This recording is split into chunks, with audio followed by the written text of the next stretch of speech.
त्यांनी सर्वप्रथम या महाराष्ट्रातल्या मराठी शाळांच्या जी दुरावस्था आहे त्याच्यावर काम केलं पाहिजे। या राज्याची राजभाषा, मातृभाषा, शासकीय भाषा तिला कसा बळ मिळेल आणि त्यातून या महाराष्ट्राचा मराठी माणूस या मराठी मातीत सन्मानानं कसा जगू शकेल, तो अडाणी, लोढा यांचा गुलाम म्हणून राहणार नाही, याची काळजी त्यांनी घ्यायला पाहिजे। यावर त्यांनी काम केलं पाहिजे, यावर त्यांनी काय ते स्टार्टअप बिर्टअप केलं पाहिजे। हिंदी हा विषय महाराष्ट्रासाठी तेवढा गांभीर्याने घ्यायची गरज नाही। महाराष्ट्राला हिंदी येतच, मुंबईला हिंदी येतच। जर मुंबईचं आणि हिंदीचं वैर असतं, महाराष्ट्राचं आणि हिंदीचं वैर असतं, तर या मुंबईमध्ये हिंदी सिनेसृष्टी, हिंदी संगीत, हिंदी साहित्य, हिंदी शाळा याला इतक्या मोठ्या प्रमाणात प्राधान्य मिळू शकलं नसतं। मुंबई असेल, नागपूर असेल, संभाजीनगर असेल, अन्य काही शहरं असतील, तिथे हिंदी वृत्तपत्र निघतात। मुंबईमध्ये नवभारत टाइम्स हा सगळ्यात जुनं वृत्तपत्र आहे। इतर सुद्धा वृत्तपत्र निघत आहेत। त्याच्यामुळे इथे हिंदी सक्तीचं करण्याचं कारण काय? कोणासाठी करताय आपण? इथे तुम्ही कोणाची रेशनिंग कार्ड वाढवताय? आणि ज्या हिंदीसाठी आपला एवढा देवेंद्र फडणवीस यांचा आटापिटा सुरू आहे, त्या उत्तर प्रदेशमध्ये गेल्या 2 महिन्यामध्ये साधारण 5,000 शाळा बंद पडल्या, म्हणजे हिंदी भाषिक शाळा बंद पडल्या। हजारो शाळांमध्ये हिंदी शिकवायला शिक्षक नाहीत। ही एका उत्तर प्रदेशची परिस्थिती, हिंदी शिकवायला शिक्षक नाही। शिक्षकांशिवाय शाळा भरल्या जात आहेत योगींच्या उत्तर प्रदेशामध्ये। मग लखनौ असेल, वाराणसी असेल, आझमगड असेल, अनेक ठिकाणी हे रेकॉर्डवरती आलं आहे। हे उत्तर प्रदेशच्या वृत्तपत्रात पहिल्या पानावर छापून येत आहे की हिंदी भाषिक या पट्ट्यामध्ये हिंदी मातृभाषा असलेल्या लोकांच्या शाळा सुद्धा अत्यंत वाईट अवस्थेत आहेत। आधी त्याच्यावर काम केलं पाहिजे। नरेंद्र मोदींनी जी काही त्रिसूत्री वगैरे काढली आहे ना, अमित शहानी, आधी उत्तर प्रदेश, राजस्थान, बिहार, मध्य प्रदेश हे जे हिंदी भाषिक, ज्याला काऊ बेल्ट म्हणतात, तिथे हिंदी शाळांवर, हिंदी भाषेवर काम करणं आवश्यक आहे। मुंबई आणि महाराष्ट्रामध्ये हिंदी भाषा संपन्न आहे। आम्हाला हिंदी शाळेत शिकवावं लागलं नाही। महाराष्ट्रामध्ये, मुंबईमध्ये हिंदी शिकवावं लागत नाही। मराठी बरोबर इथे हिंदी आहेच। शाळेमध्ये तुम्ही हिंदी शिकवायची गरज नाही, हे स्पष्ट आणि सक्ती करण्याची गरज आहे। आणि देवेंद्र फडणवीस हे कोणासाठी सक्ती करतायत? त्यांचा उद्देश काय? त्यांना मुंबई, महाराष्ट्रामध्ये कोणाला वाढवायचं आहे? त्यांनी मराठी माणसाचा विचार करावा, त्यांनी मराठी भाषेचा विचार करावा, मराठी शाळा अभिजात कराव्यात, बरं का?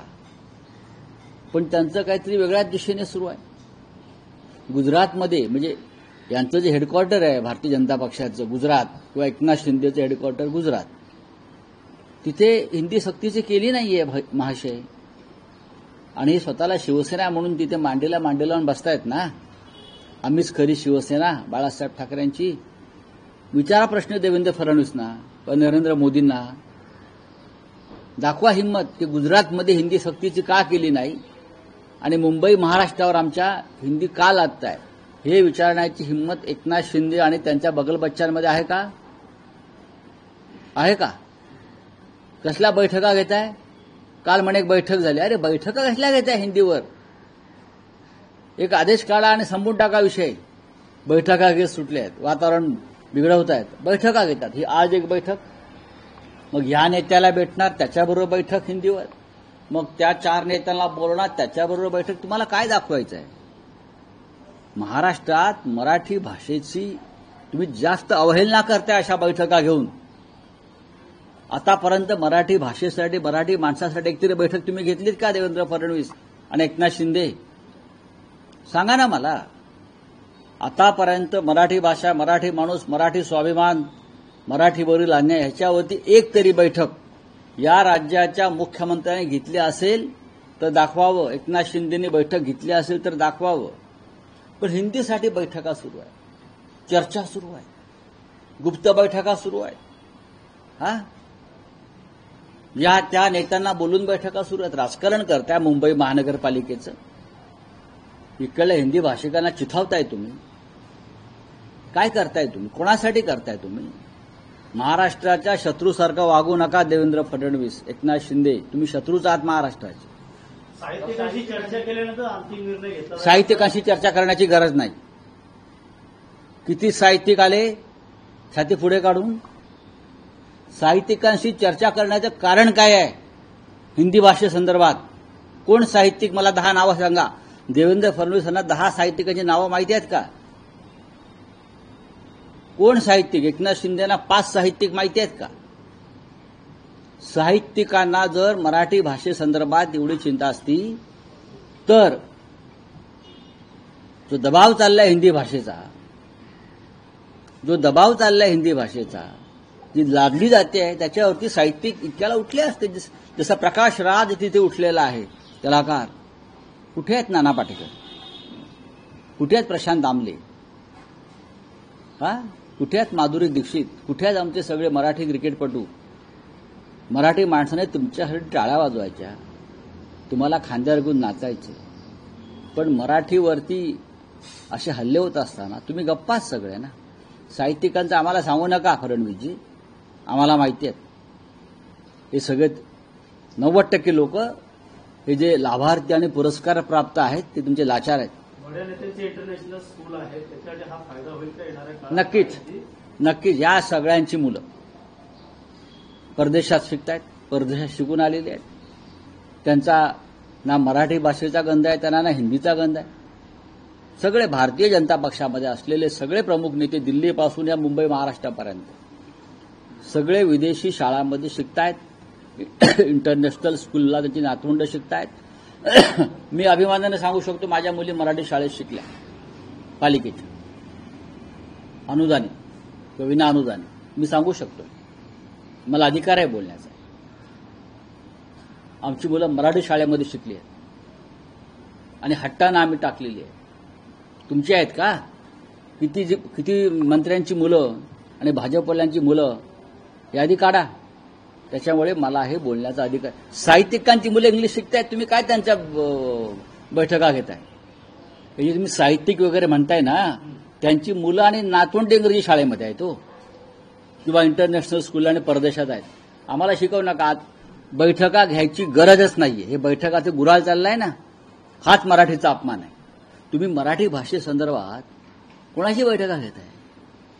मराठीवर आक्रमण करणाऱ्या संदर्भात तुम्ही कोणाशी बैठका घेताय आणि का घेताय? काय गरज काय?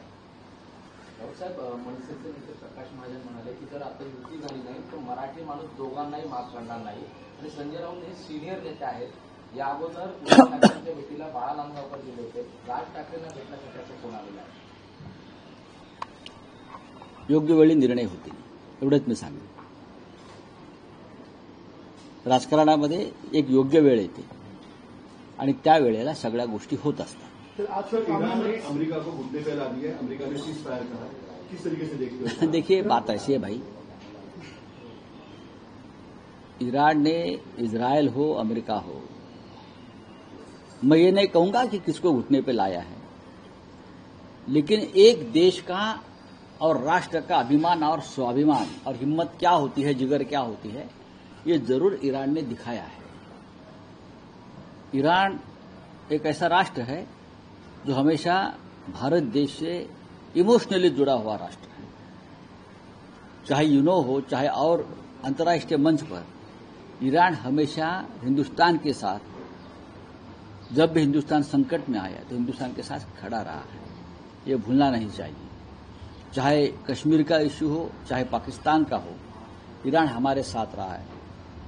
तो ईरान ने जो हिम्मत दिखाई है उससे कुछ हमको सीखना चाहिए। हमारे देश के प्रधानमंत्री ने, गृह मंत्री ने, एक देश जो हमसे क्षेत्रफल में छोटा है, लेकिन अमेरिका को नहीं डरा, ट्रंप को नहीं डरा, इजरायल को नहीं डरा, यूरोपियन राष्ट्र को नहीं डरा, किसी को नहीं डरा और अपने स्वाभिमान के लिए लड़ता रहा, लड़ेगा और जीतेगा। ये आज का उनकी स्थिति है।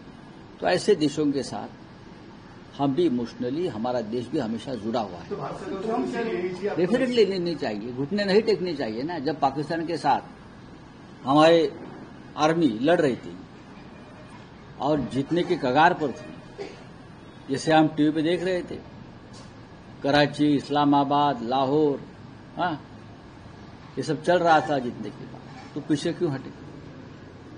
तो ईरान के नेताओं का जो जज्बा है वो काबिले तारीफ है। ट्रंप ने हिंदी शक्ति को लेकर फायर हो गया है हाँ? और ट्रंप ने कहा एक तरफ सीज फायर हो गया है, वही ईरान कह रहा है कि ऐसा कोई समझौता नहीं हुआ है। तो ये तो बहुत बड़ी बात है ना। हमारे बारे में जब ट्रंप ने कहा तो हम चुप बैठे, लेकिन ईरान चुप नहीं बैठा है। यही एक राष्ट्र की आत्मा होती है जो जागती है, और हमारे राष्ट्र के ऊपर हमला होता है तो हम चुप नहीं बैठेंगे, ये विश्व को दिखाते हैं। हिंदी का मास्टर कहा गया है फडणवीस को आपके सामने। देखिए, सर शक्ति ये सिर्फ महाराष्ट्र में होनी चाहिए, पूरे भारत में होनी चाहिए, आप किस तरीके से समर्थन करोगे इस चीज के लिए? देवेंद्र फडणवीस और यहाँ जो अपने आप को शिवसेना मानने वाले डुप्लीकेट लोग हैं, एकनाथ शिंदे जैसे, उसने नरेंद्र मोदी जी को यह सवाल पूछना चाहिए, जो हिंदी भाषा की जो हमारे स्कूलों में जबरदस्ती की जा रही है, वो गुजरात में क्यों नहीं? मुंबई और महाराष्ट्र को हिंदी सिखाने की जरूरत नहीं है। यहां तो हिंदी का कारोबार चलता है, मुंबई से, लखनऊ से ज्यादा मुंबई में चलता है, आपको मालूम होगा। यहां सबसे बड़ी हिंदी फिल्म इंडस्ट्री यहां से शुरू होती है, संगीत यहां से शुरू होता है, हिंदी गाना यहां से शुरू होता है, हिंदी के बड़े बड़े अखबार मुंबई से निकालते हैं। तो हमको हिंदी सिखाने की जरूरत नहीं है, सख्ती करने की जरूरत नहीं है। गुजरात में जाइए, नरेंद्र मोदी और अमित शाह ने कहा है कि मैं गुजराती हूं, हिंदी नहीं हूं। यह अमित शाह की भाषा है। मैं गुजराती हूं, हिंदी नहीं हूं, हम लोग नहीं कहेंगे। हिंदी है वतन हमारा, हिंदुस्तान हमारा, ये कहने वाला ये महाराष्ट्र राष्ट्र के प्रति समर्पित है। किसी भाषा के प्रति हमारी नफरत नहीं है। हम हिंदी से प्यार करते हैं, करते रहेंगे। हम जब दिल्ली में जाते हैं, मुंबई से बाहर जाते हैं, तो पूरे व्यवहार हम हिंदी में करने की कोशिश करते हैं, चाहे नॉर्थ हो या वेस्ट हो। लेकिन दबाव की राजनीति आपकी जो है, वोट की राजनीति चल रही है। मुंबई महानगर पालिका चुनाव में आपको जो वोट चाहिए, इसलिए आप ये हिंदी भाषा का ये पॉलिटिक्स कर रहे हैं। गुजरात में करिए, गुजरात में। बारामती अगर किसी को पूर्ण पॅनल जे आहे ते माळेगाव सहकारी कारखाना जो आहे त्यावर निवडून आले. अजित पवार देखील ब वर्ग गटातून निवडून आले. बघा, अजित पवार जिंकले याला काय फार मोठं महत्व मानण्याचं कारण नाही. सत्ता आहे, पैसा आहे, रात्रभर बँका उड्या ठेवल्या, राज्याचे अर्थमंत्री 15 दिवस महाराष्ट्राला वाऱ्यावर सोडून बारामतीत बसले. धाक, दहशत, पैसा याचा वापर राज्याचे अर्थमंत्री, उपमुख्यमंत्री असलेले गृहस्थ 15-20 दिवस गावात जाऊन बसतात. या सगळं काही आलं ना. माळेगाव कारखान्याचं चेअरमन व्हायचं उपमुख्यमंत्र्यांना काय, आणि इथे शेतकऱ्यांच्या तोंडावर मारायला पैसा नाही आणि 500 कोटी रुपये घेऊन येईल म्हणतात कारखान्यासाठी. अशा प्रकारचे लोक या राज्याच्या मंत्रिमंडळामध्ये आहेत आणि देवेंद्र फडणवीस यांच्या मांडीला मांडी लावून बसतात. 500 कोटी रुपये तुम्ही कुठून आणणार आहात? आपल्या खिशातले आहात आणणार आहात की नरेंद्र मोदींच्या खिशातले घेऊन येणार आहात? तेवढं कळवा.